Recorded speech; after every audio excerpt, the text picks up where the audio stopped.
বিশ্বকাপে প্রথম জয়ের দেখা পেতে কাল হাইতির বিপক্ষে মাঠে নামবে ব্রাজিল। অনুশীলনে ফিরলেও এ ম্যাচেও খেলা হবে না নেইমারের। একাদশে বেশ কিছু পরিবর্তন আনতে পারেন কোচ কার্লো আনচেলত্তি। বিপরীতে গ্রুপের তলানিতে থাকা হাইতির কাউন্টার অ্যাটাকে চমক দেওয়ার অপেক্ষায়। ফিলাডেলফিয়ায় ম্যাচ শুরু হবে বাংলাদেশ সময় ভোর 6:30টায়। যুক্তরাষ্ট্র থেকে আরও জানাচ্ছেন সহকর্মী মুজনিবিন তারেক।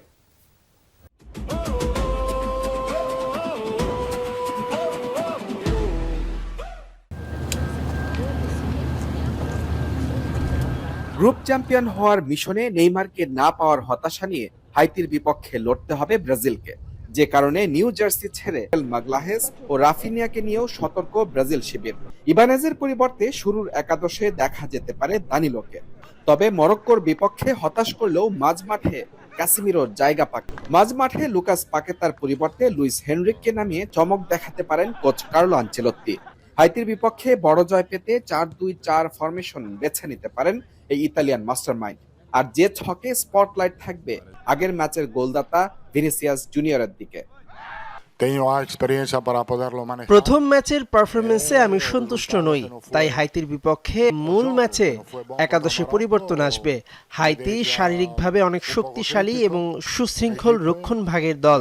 তাদের লম্বা সেন্ট্রাল ফরওয়ার্ড আমাদের জন্য বিপজ্জনক হতে পারে। দীর্ঘ 54 বছর পর বিশ্বকাপ খেলতে আসা হাইতি নিজেদের প্রথম ম্যাচে স্কটল্যান্ডের কাছে হেরেছে 1-0 গোলে। পরাজয় সঙ্গী হলেও প্রতিপক্ষের গোল মুখে 15টি শট নিয়েছে তারা। আর ব্রাজিলের আক্রমণের সামনে ভরসা হতে পারেন ডিফেন্ডার হ্যানেস ডেলক্রোয়া।